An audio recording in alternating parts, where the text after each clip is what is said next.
निमित सचदेवा ने लिखा है, प्रणाम। आपने एक YouTube वीडियो में विधि बताई है अपने आप को सिर कटा हुआ महसूस करते हुए सब काम करें। इसको और डिटेल में बता सकते हैं? क्या ये रोज़ और हर समय प्रैक्टिस कर सकते हैं?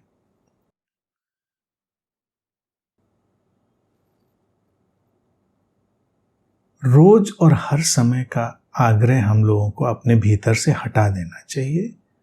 ध्यान की विधियां एक टूल होते हैं, उपकरण होते हैं किसी विशेष अवस्था में हमको ले जाने के लिए। वो अपना काम कर दें, खत्म हो गई बात।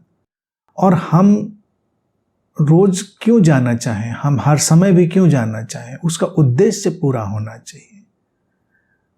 सिर विहीन होने की जो विधि है ये विज्ञान भैरव तंत्र से ली गई है और बड़ी सुंदर है। उसका तात्पर्य है कि अपनी बुद्धि का और जो बुद्धि का आग्रह है उसके दबाव को कम कर देना, अपनी हार्दिकता में अपने हृदय केंद्र में प्रवेश कर जाना, जो कि संतुलन का विषय है। ये एक विजुअलाइजेशन पर आधारित विधि है, कल्पना पर आधारित विधि है और बड़ी प्रभावशाली है। हम कल्पना में बस केवल देख सकते हैं कि हमारा सिर नहीं है, और ये आज के समय के लिए बड़ा ही प्रभावशाली ध्यान हो सकता है, और जो सोशल मीडिया एज है उसके लिए बड़ा चैलेंजिंग मेडिटेशन हो सकता है। क्योंकि सोशल मीडिया में सब चेहरा चेहरा ही, सेल्फी सेल्फी ही। जो इस सेल्फाइटिस की बीमारी हम लोगों को पकड़ गई सोशल मीडिया से ही, अपने चेहरों को इतना इंपॉर्टेंट मानने की। हर व्यक्ति अपने चेहरे से ही ग्रस्त है, सिर से ग्रस्त है। चेहरा सिर एक ही बात है। तो अगर हम अपने सिर से थोड़ा लगाव कम करें, यानी अपने चेहरे से थोड़ा लगाव कम करें, तो हम अपने व्यक्तित्व से भी अपना लगाव कम कर देंगे। हम नार्सिसिज्म से लगाव कम कर देंगे। हम अपने को विशेष मानने के या अपने को हीन मानने के जो ये सब मनोवैज्ञानिक सारे प्रभाव हैं उनसे भी हम मुक्त हो जाएंगे।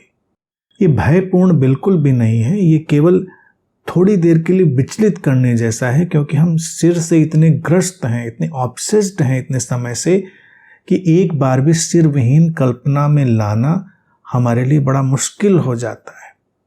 क्योंकि स्थिर ही स्थिर तो है।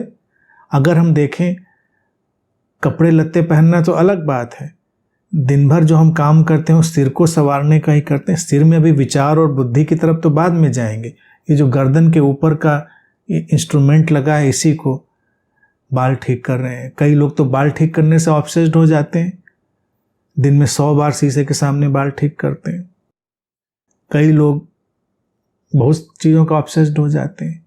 मनोविज्ञान ने भी इसीलिए इस सेल्फाइटिस बीमारी को एक्सेप्ट कर लिया है, क्योंकि कई लोग दिन में 10 बार सेल्फी ले लेकर और तरह तरह के विचित्र चिंपैंजी जैसे मुंह बनाकर फोटो खींच कर डालते हैं, सोचते हैं बहुत सुंदर लग रहे हैं। अब आज तक मेरी समझ में ये नहीं आया कि अपना जैसा मुंह, उसकी फोटो चिंपैंजी जैसा मुंह बना के फोटो खींचने में क्या मिलता है। लेकिन अपने चेहरे को ही ग्रेटिफाई करना, उसे ग्रेटिफिकेशन करना है, उसका ही एक जिसको कहते हैं ना पोषण करना है, तो उसमें ये विधि बड़ी कारगर और बड़ी प्रभावशाली हो जाती है। इसको उपयोग में लाने के व्यवहारिक तरीके भी बड़े अच्छे हो सकते हैं कि अपने मोबाइल, आजकल तो ऐप्स भी इतने अच्छे आ चुके हैं जिसमें आप कोई भी हिस्सा रिमूव कर सकते हैं, उसको इरेज कर सकते हैं। तो अपनी एक फुल साइज फोटो खिंचवाइए और उसमें अपना सिर इरेज कर दीजिए और उसको अपने स्क्रीन पर लगा लीजिए, होम स्क्रीन पर लगा लीजिए, लॉक स्क्रीन पर लगा लीजिए। तो जब भी आप मोबाइल देखेंगे, खोलेंगे, लॉक स्क्रीन खोलेंगे, होम स्क्रीन पर आएंगे, तो आपको सिर विहीन वाली आपकी इमेज दिखाई देगी। आप एक प्रिंट निकाल लीजिए, पहले फुल साइज अपनी एक फ़ोटो खिंचाइए पंजे से लेकर सिर तक की, और फिर उसमें से सिर को हटा दीजिए। वो अपने घर में लगा लीजिए, अपने रूम में या जहाँ काम करते हैं अपनी टेबल के सामने लगा लीजिए। आप प्रिंट भी ऐसा लगा सकते हैं कि उसको इरेज करा के ही प्रिंट निकाल लें, और प्रिंट निकाल के भी उसको अलग कर सकते हैं। काटेंगे तो आपको थोड़ा दर्द होगा कि प्रिंट फोटो में से आप अपना सिर काटेंगे तो आपको लगेगा कुछ काट रहे हैं। ये काटना नहीं है कि आप काट के अलग कर रहे हैं कुछ, ही केवल एक प्लेफुल विजुअलाइजेशन का, एक खेलपूर्ण ध्यान के प्रयोग का सारा इंतजाम है। तो या तो एक प्रिंट ही ऐसा निकाल लें जिसमें से सिर को इरेज कर दिया गया हो, तो कोई स्टूडियो वाला कर देगा, जिनको थोड़ा भी फोटोशॉप आता है वो कर लेंगे, और तमाम ऐसे ऐप हैं जो भी कर देते हैं। उसका प्रिंट निकाल लीजिए, लगा लीजिए अपने सामने जहां आप ज़्यादातर बैठते हैं देखते हैं, और उसको देखिए। बस कुछ देर बैठकर अपलक एकटक उसको कुछ समय तक देखिए। कुछ दिनों के बाद आपके अंदर वो छवि बस जाएगी सिर विहीन होने की। फिर आप किसी से बात करिए, फिर किसी से किसी भी तरह का संवाद करिए, और ये कल्पना करिए कि ये सब चल रहा है लेकिन सिर नहीं है। आवाज़ आ रही है लेकिन कहाँ से आ रही पता नहीं। कोई काम कर रहे हैं, फिर कोई भी चीज़ जो अपनी डेली रूटीन के उसमें इन्वॉल्व है, तो उसमें भी इसी विजुअलाइजेशन को रखिए कि सिर नहीं है। कुछ दिनों में बड़ा हल्कापन लगेगा जैसे कुछ बोझ उतर गया बिल्कुल।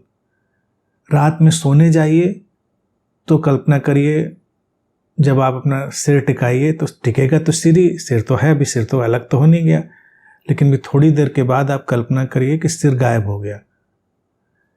सोने के लिए भी बड़ी अच्छी ये विधि है जिनको नींद नहीं आती। हालांकि जो लोग डर जाएंगे उनके लिए थोड़ी देर के लिए नींद उड़ भी सकती है कि सिर गायब हो गया मेरा, कहाँ गया मेरा सिर। तो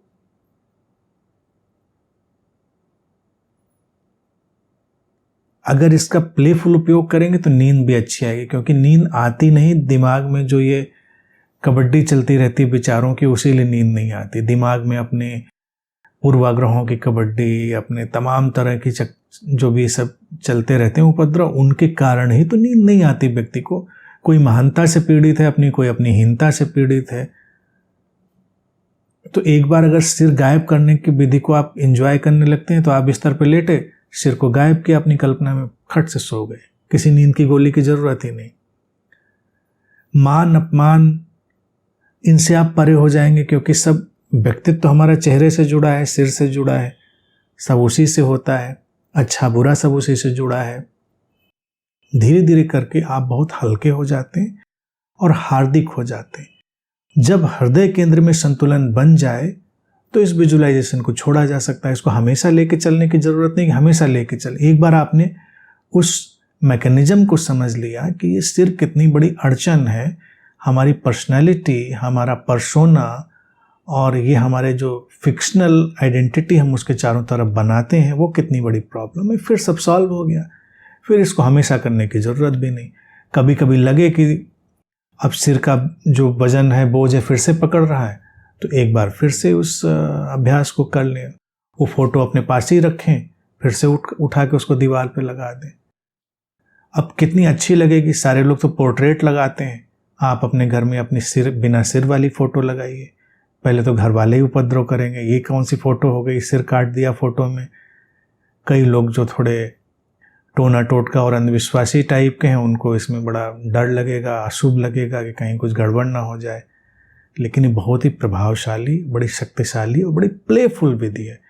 अगर इसमें गंभीर हो गए तो इसको नहीं कर पाएंगे। इसमें जब खेलपूर्ण रहेंगे, बच्चों जैसे रहेंगे और निरंतर याद रहेंगे कि ये सिर गायब हो गया, एक जादू आया और सिर गायब हो गया, तो वो फोटो देखते देखते, अपने विजुलाइज करते करते उस मुकाम पर आ जाएंगे। परिणाम होगा सेंटरिंग इन हार्ट सेंटर और एक बैलेंस। उसके बाद सब अच्छा, पर्सनैलिटी फ्री लाइफ हो जाएगी।